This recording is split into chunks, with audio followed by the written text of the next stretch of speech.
దెబ్బ అదుర్సు కదూ 2023 one day world కప్లో భారత్ ఒక్క మ్యాచ్ కూడా ఓడిపోకుండా డైరెక్ట్గా ఫైనల్కి చేరింది.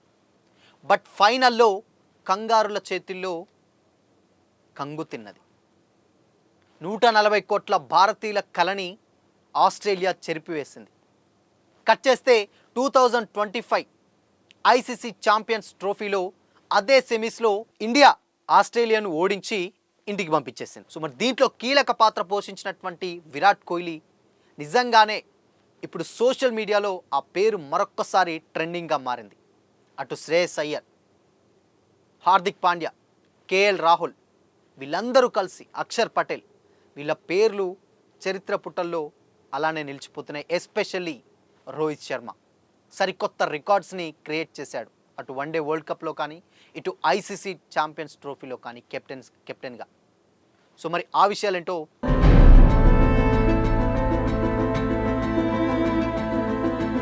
Hi hello welcome to Disha TV. మనందరికీ తెలిసిందే 2023లో భారత్ ఎప్పుడెప్పుడు వరల్డ్ కప్ కొడుతుందా అని కూడా ప్రతి ఒక్క భారతీయుడు ఎంతో ఆశగా ఎదురు చూశారు. అలాంటి ఆశలన్నిటి మీద కూడా కంగారులు నీళ్లు పోశారనే చెప్పాలి. ఆ మ్యాచ్ ఇప్పటికీ ప్రతి ఒక్క భారతీయుడికి కళ్ళల్లో తిరుగుతూనే ఉంటుంది. ఇన్ఫ్యాక్ట్ ఆ మ్యాచ్ తర్వాత చాలామంది క్రికెట్ కూడా చూడడానికి కూడా మానేశారంటే అర్థం చేసుకోవచ్చు ఆ మ్యాచ్ ఏ రేంజ్లో మన మీద ప్రభావితం చేసిందో. అయితే రీసెంట్గా ఇదే ఐసీసీ ఛాంపియన్స్ ట్రోఫీలో భాగంగా సెమీస్ ఇండియా వర్సెస్ ఆస్ట్రేలియా పడ్డది. అప్పుడు కూడా చాలామంది ఇలానే భయపడ్డారు భారతీయులంతా కూడా. గతంలో ఉన్నటువంటి చరిత్ర మళ్ళొక్కసారి రిపీట్ అవుతుందా, లేదంటే అది ఓవర్కమ్ చేసి గెలుస్తారా, అసలు ఏం జరగబోతుంది. అండ్ దుబాయ్ పిచ్ అనేసరికి ఆ గ్రౌండ్లో 250 స్కోర్ అనేది చాలా హైయెస్ట్. అలాంటిది 264 టార్గెట్ పెట్టారు. మరి పరిస్థితి ఏమవుతుంది అని కూడా అన్నారు. భారత్ అప్పటికే ఆల్మోస్ట్ 50 పరుగులు కొట్టకుండానే 2 వికెట్లు కోల్పోయింది. మరింత కష్టాల్లో పడింది. మళ్ళీ చరిత్ర రిపీట్ అవుతుందని కూడా అందరూ అనుకున్నారు. కట్ చేస్తే విరాట్ కోహ్లీ ఈ ఒక్క పేరు నిన్న మ్యాచ్ మొత్తాన్ని కూడా 140 కోట్ల భారతీయులందరినీ కూడా ఆయన కలగా తీసుకొని దాదాపు సెంచరీ దగ్గరలోకి వెళ్ళి అనూహ్యంగా అవుట్ అయ్యి బట్ సెంచరీ మిస్ అయినా గెలుపు తీరాలకు తీసుకెళ్లాడు విరాట్ కోహ్లీ. ఆయన ఆడినటువంటి ఇన్నింగ్స్ ఎంత కీలకమో మ్యాచ్ చూసిన ప్రతి ఒక్కరికి కూడా అంతే ఆశాభావం కూడా వ్యక్తం చేస్తుంది. అదంతే. అయితే ఇక్కడ పాయింట్ ఏంటంటే చాలామంది విరాట్ పని అయిపోయింది, ఇక రిటైర్మెంట్ తీసుకోవాలి, అసలు మ్యాచ్ అసలు స్కోపే లేదు, ఫిట్నెస్ లేదు, ఏం చేస్తాడు అని కూడా చాలామంది విమర్శలు వచ్చాయి. బట్ నిన్న మ్యాచ్లో ఆయన చేసినటువంటి స్కోరు ఒక 84 స్కోర్ అయితే అందులో దాదాపు 50 రన్స్ అంటే హాఫ్ సెంచరీ కేవలం సింగిల్సే. సో మనకు తెలుసు వన్డేల్లో సింగిల్స్ ఎంత ప్రభావితం చేస్తాయో మ్యాచ్ మీద. ఎవ్రీ సింగిల్ చాలా ఇంపార్టెంట్. అలాంటి సింగిల్స్ ఒక్కొక్కటి జోడిస్తేనే స్కోర్ బోర్డు ముందుకు పెడుతుందని కూడా చాలామంది సీనియర్స్ కానీ కోచ్ కానీ అందరూ చెప్తూనే ఉంటారు. సింగిల్స్ అనేది ఎస్పెషల్లీ వన్డేలో చాలా ఇంపార్టెంట్. అలాంటి వన్డేలలో దాదాపు ఒక 50 రన్స్, అది కూడా చేజ్ చేసే సమయంలో, ఈవెన్ ఫస్ట్ బ్యాటింగ్ కూడా కాదు, టార్గెట్ని చేజ్ చేసే సమయంలో వికెట్ పడగొట్టకుండా అటు వైపు శ్రేయస్ అయ్యర్ కానీ ఇటువైపు విరాట్ కోహ్లీ ఇద్దరు కూడా దాదాపు ఒక 91 పరుగుల పార్ట్నర్షిప్ని బిల్డ్ చేసి ఆస్ట్రేలియా మీద అలాంటి గట్టి పునాది వేశారంటే నిజంగానే హ్యాట్స్ ఆఫ్ అని చెప్పొచ్చు. చాలామంది కూడా అంటున్నారంటే ఇప్పుడు ఉన్నటువంటి టీంలో కూడా శ్రేయస్ అయ్యర్ కూడా ఇంతకుముందు ప్రీవియస్గా ఆయనకు ఇప్పుడు ఆడేటువంటి ప్రతి ఒక్క బ్యాట్స్మెన్ ప్రతి ఒక్క బౌలర్లో ఏదో ఒక స్పెషాలిటీ ఉంది.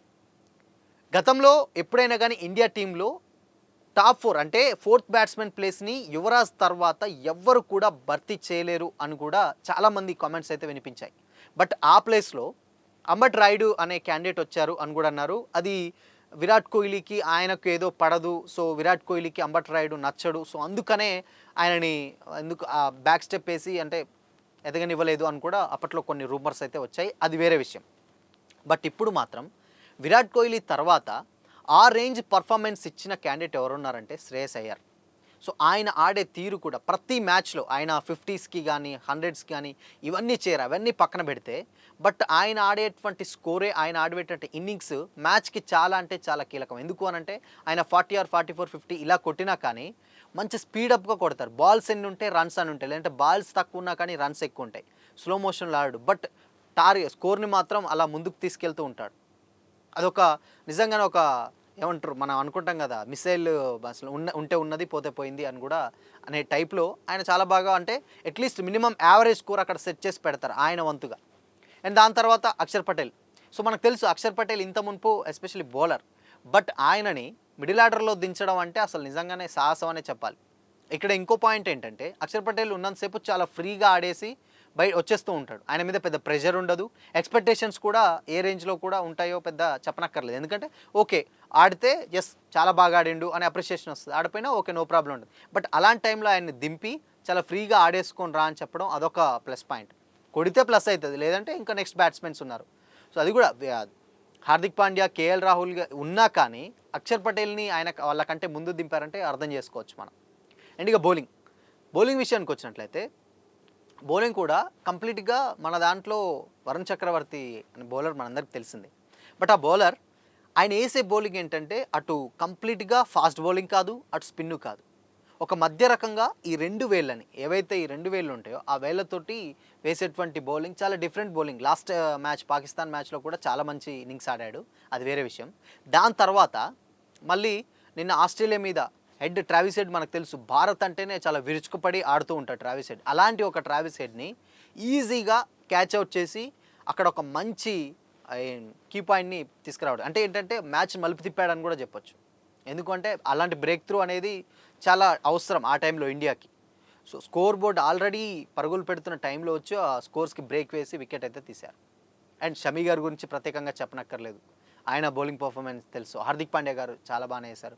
రోహిత్ శర్మ గారి కెప్టెన్సీ ఎలా ఉంటుందంటే చాలా ప్రెషర్ ఉండకుండా చాలా నీట్గా, అంటే ఏంటంటే ఫ్రెండ్లీ నేచర్ తోటి ఉంటుందని కూడా గతంలో చాలామంది చెప్పడం జరిగింది. నిన్న మ్యాచ్లో ఫస్ట్ మ్యాచ్ ఆయన ఆడాడు, మంచి గట్టి పునాది వేశాడు ఆయన, శుభంగిల్ గారు ఇద్దరు. బట్ వేసినా కానీ దాని తర్వాత వచ్చినటువంటి విరాట్ కోహ్లీ గారు అసలు ఏ టైంలో అంటే అప్పటికి 2 వికెట్లు కోల్పోయి కొంచెం ఇబ్బందులలో ఉన్నా కానీ సింగిల్స్ తీస్తూ స్కోర్ని అలా ముందుకు పరిగెట్టారు ఇద్దరు, శ్రేయస్ అయ్యర్ గారు అండ్ నెక్స్ట్ విరాట్ కోహ్లీ గారు. పాకిస్తాన్ మ్యాచ్లో కూడా అంతే, చేజింగ్ విషయంలోనే ఆయన విరాట్ కోహ్లీ గారు సెంచరీ చేసి చేయడం జరిగింది. అండ్ ఇక్కడ ఆస్ట్రేలియా మీద కూడా అంతే. సో ఇక మిగిలింది ఇంకొక మెట్టు మాత్రమే. ఈరోజు ఆల్మోస్ట్ దక్షిణాఫ్రికా, న్యూజిలాండ్ ఈ 2 టీంలలో కూడా ఏ టీం వచ్చినా కూడా మనలో సిద్ధంగా ఉండాలి. బట్ ఈ 2 టీంల మీద కూడా ఇంతే ఇంపాక్ట్ తోటి గట్టిగా ఆడితే న్యూజిలాండ్ ప్లేయర్స్ ఆబ్వియస్లీ మనకు తెలుసు వాళ్ళు నెక్స్ట్ లెవెల్ పర్ఫార్మెన్స్ అయితే చేస్తున్నారు, అది వేరే విషయం. బట్ న్యూజిలాండ్ కనుక ఫైనల్స్కి వస్తే తగ్గపోరు అని అంటారు కదా, అది మాత్రం కంపల్సరీ అయితే ఉంటుంది.